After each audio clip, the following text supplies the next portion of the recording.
Good evening. You're watching the news at 7:30 on ATV. I'm Emily Sue. And I'm Edna Tse. Here's a look at tonight's top stories.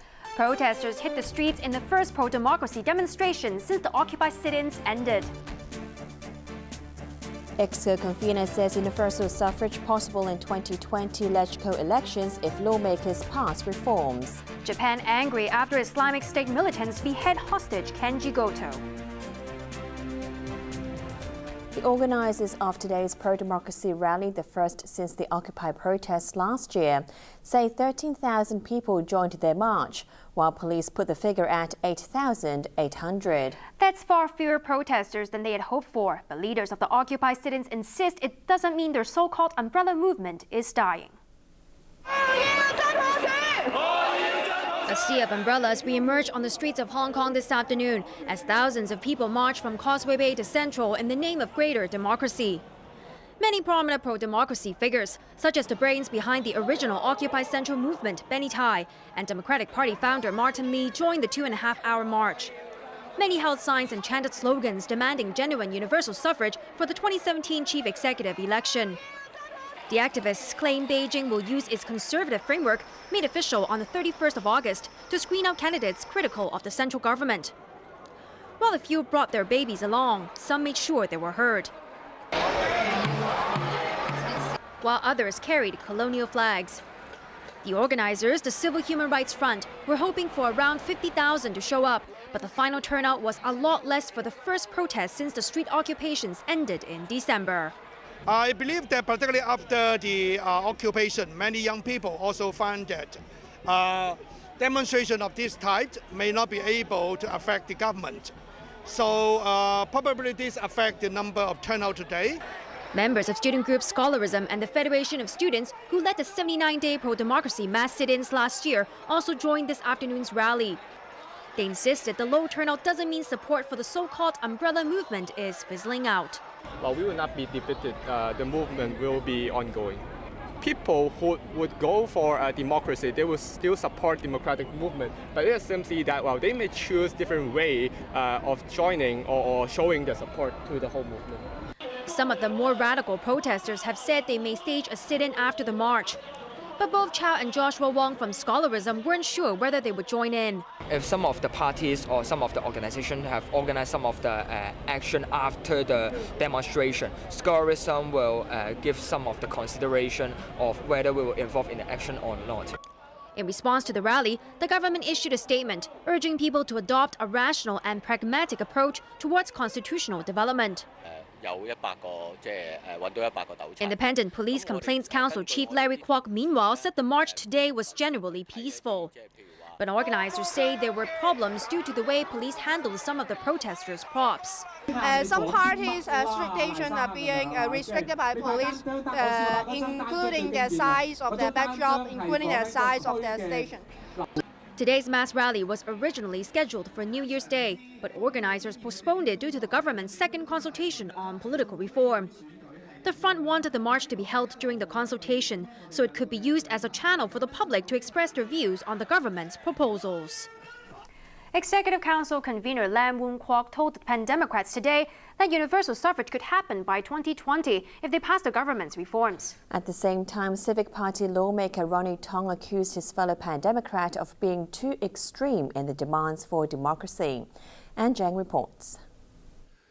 Moderate Pan Democrat Raymond Yeung has never been afraid of speaking his mind, even if it means criticizing fellow pro-democracy lawmakers. In an interview on TV today, he accused them of lacking political intelligence and having a habit of forcing themselves into a corner with no way out. Tong said his fellow Pan Democrats should use their veto powers to focus on fighting for universal suffrage for the LegCo election in 2020.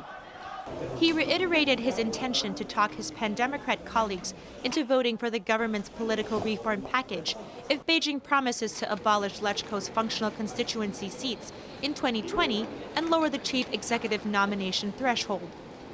Meanwhile, on a radio show, Executive Council convener Raymond Yeung said the 2007 political reform proposals stated that there will be universal suffrage in the 2020 LegCo elections, but only after there's universal suffrage in the chief executive election. In other words, lawmakers must pass the government's latest political reform plans first. LegCo may go for universal suffrage by 2020, May. But May, of course, is an indication of direction. So I do hope and I do appeal for the legislators in particular to consider this fact that if you don't move in 2017 on the CE's election, then you can't move in the election for LegCo in 2020. So everything is linked up. He added that the Pan-Democrats have to be realistic. Since Beijing's stance is so hard, they can't use threatening tactics when negotiating political reforms. Lam urged the Pan-Democrats to think about what most Hong Kongers want before casting their votes. Ann Chang, ATV News.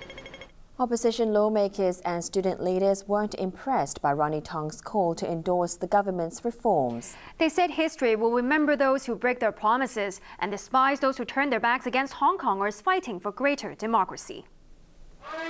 Opposition lawmakers who showed up in this afternoon's pro-democracy march, the first rally since last year's 79-day civil disobedience campaign, took aim at their moderate colleague, Ronnie Tong.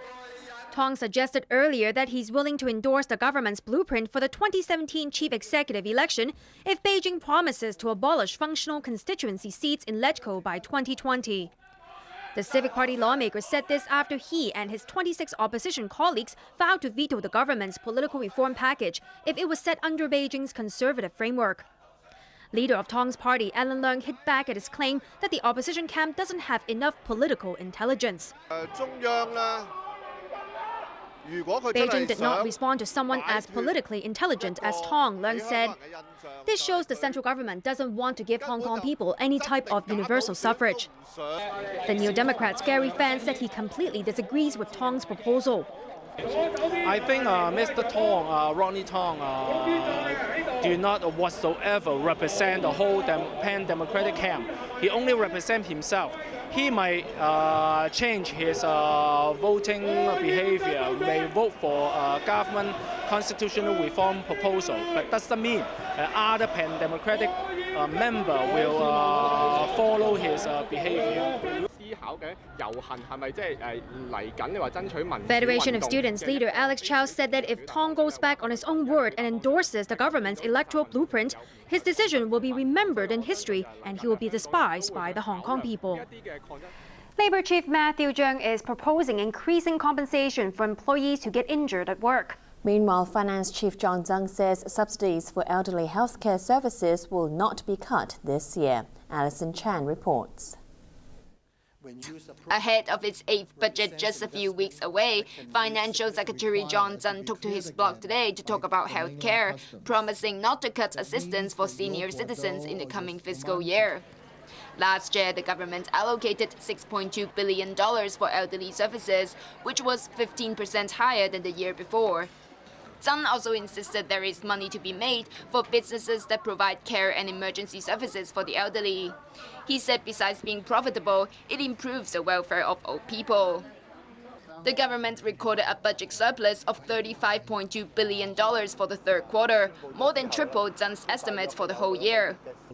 Labour and Welfare Minister Matthew Cheung also took to his blog today, saying he would suggest increasing compensation for work-related injuries and diseases at a LegCo meeting on Wednesday. He suggests increases of between 5.73% and 44.44%. If lawmakers pass the proposals, the increases will come into effect from the 5th of March.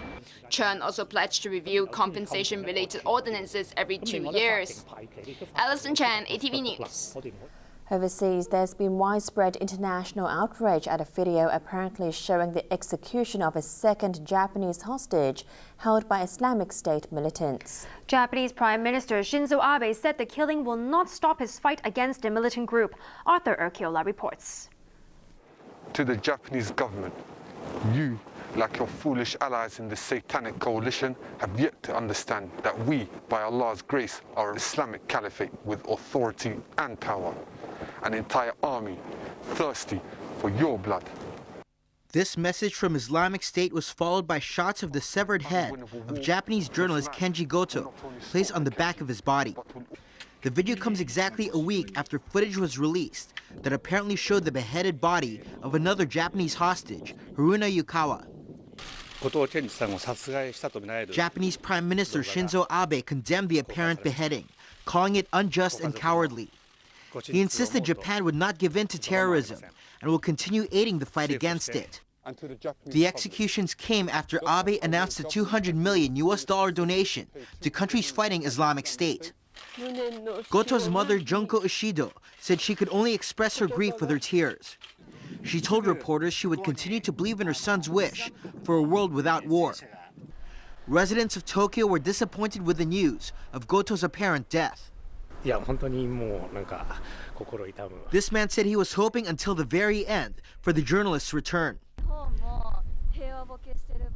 This woman said the killing made her realize Japan cannot remain in a complacent stupor of pacifism. A small vigil was held for the slain journalist outside Abe's office, although some Japanese have blamed the Prime Minister's more assertive defense policies for the recent hostage situations. Members of the Western-led coalition fighting Islamic State condemned the latest execution. This just demonstrates how important it is that all countries do what they reasonably can to disrupt and degrade this death cult which has ushered in a new dark age over parts of the Middle East. We stand together with the people of Japan and indeed with all our allies against terrorism wherever it rears its head. Meanwhile, there's no news of the fate of a Jordanian pilot who is being held with the two Japanese hostages. Authorities had been hoping to secure the release of Goto and the pilot in exchange for a failed female Iraqi suicide bomber captured in Jordan a decade ago. The pilot's relatives said they feared the worst, as the militants said they would kill him if the prisoner was not released last week. Arthur Urquiola, ATV News. A Chinese woman is fighting for her life in South Korea after a plastic surgery operation went wrong. It's believed neither the clinic nor doctor who performed the surgery had the proper medical licenses. The clinic where the 50-year-old mainland woman went to is in the popular Gangnam district of Seoul. A CCTV reporter visited the clinic but could not find the owner. The woman was rushed to a nearby hospital on Tuesday after her heart stopped while she was having cosmetic surgery on her eyes and nose. She is now in a vegetative state. It's believed the plastic surgery clinic the victim went to did not have a license. A member of the Association of Plastic Surgeons, Jo Soo-young, said many private clinics don't have medical licenses and are operated by businessmen who illegally hire surgeons to conduct cosmetic procedures. Korea is a popular destination for Chinese people who join beauty tours of the country and get plastic surgery while they're there. But Joe warned that there are less than 2,000 registered plastic surgeons in the country, 1/10 of the number on the market. Meanwhile, police in Zhejiang province have confiscated more than 2,000 fake Botox injections and arrested 38 people in Beijing, Jilin and Guangdong involved in a counterfeit cosmetic scam. Media reports say a beauty clinic owner purchased fake Botox online and used it on her clients. The Botox was manufactured on the mainland and sold to clinics in 9 provinces across the country. Time now for sports with Raymond Yeung. So no clear picture yet for the Premiership title race, Raymond. Well, that's right. The top 2 clubs had to settle for a draw. Manchester City lost a chance to close in on league leaders Chelsea, while Manchester United was in cruise control as they climbed to 3rd.